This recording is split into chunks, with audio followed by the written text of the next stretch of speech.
فرض تو وہ ہے جو ہمیں ہر حال میں کرنا ہے.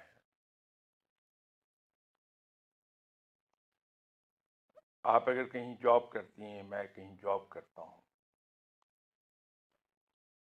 میری جو جاب ڈسکرپشن ملی ہے مجھے، اس کو پورا کرنا میرا فرض ہے. اس کے عوض مجھے تنخواہ مل رہی ہے.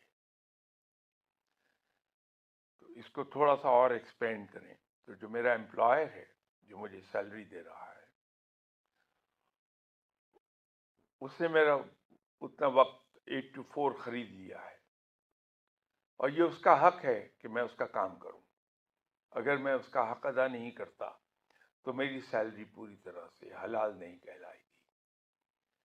تو جب ہم کسی کا ڈیو حق ادا کرتے ہیں تو ہم اپنا فرض پورا کر رہے ہیں، یوں کہہ